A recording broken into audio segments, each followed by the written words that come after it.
I have supported the International Day of Peace and Peace One Day's efforts to promote Peace Day from the start 22 years ago because I firmly believe that people must be aware, number one, that there is a day of peace that should be observed every year, a day of peace and ceasefire. People know when Mother's Day is. Everybody remembers Easter. Everybody remembers Christmas. Some may be religious, some may be family days.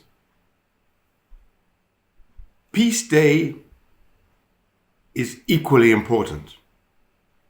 A day of peace and non-violence and ceasefire.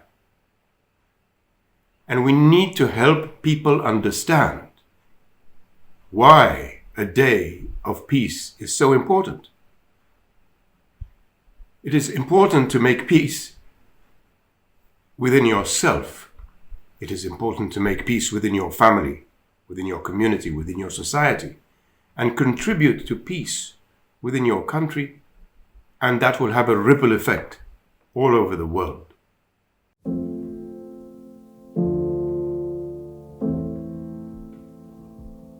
I'm glad you asked that question. Let me unpack the word peace. Peace means a society, a nation, a people living in a country, in a place where their human rights are respected, where there is rule of law.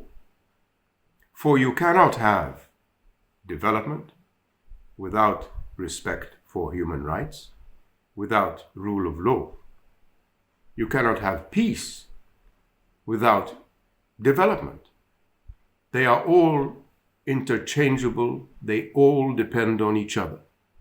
No sustainable development without peace. Peace provides the ingredients of a harmonious and happy society. You will notice that those other societies that are in conflict don't have peace because there has been a violation of their human rights. There has been no respect for the rule of law. So peace to me means all those things. It means the sound of happy children playing in the playground, knowing that they are in a happy and safe and secure place. That is what peace means to me.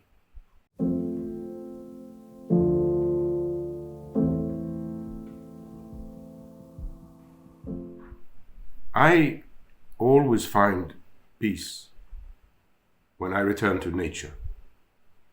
As I progressed through life, I found that I was becoming more attached to Mother Nature, if you will, Mother Earth. The sound of the waves give me a lot of peace. The sound of the waves are reassuring, constant. The smell of the sea or the ocean. It's always related to earth, water, the smell of grass recently mowed. I've come to appreciate more and more the bountiful treasures that Mother Nature has given us. So when I seek personal inner peace, I will resort to nature.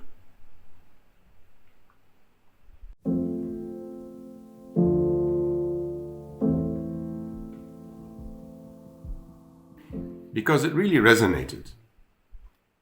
I read several pieces, and then when I came to this one, it made me think. It is a very profound poem. Poets must give us imagination of peace. They must oust the intense, familiar imagination of disaster. For peace is like a poem.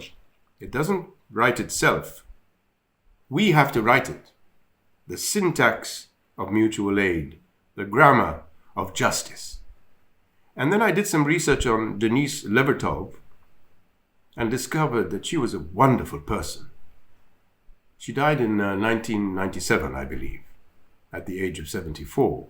but she had contributed so much to the world of poetry, won numerous awards, and also she was a passionate advocate of peace and justice, and she was a prominent political activist, particularly in the anti-war and environmental movements.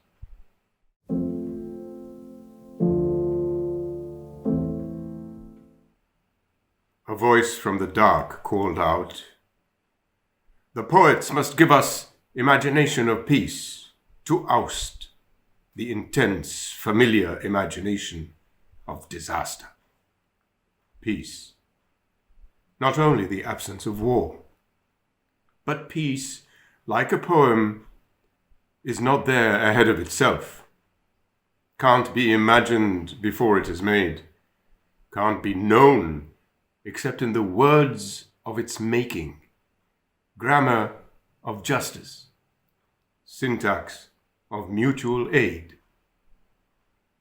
A feeling toward it, dimly sensing a rhythm, is all we have until we begin to utter its metaphors, learning them as we speak. A line of peace might appear if we restructured the sentence our lives are making, revoked its affirmation of profit and power, questioned our needs, allowed long pauses. A cadence of peace might balance its weight on that different fulcrum. Peace, a presence, an energy field more intense than war, might pulse then, stanza by stanza, into the world. Each act of living, one of its words, each word a vibration of light, facets of the forming crystal.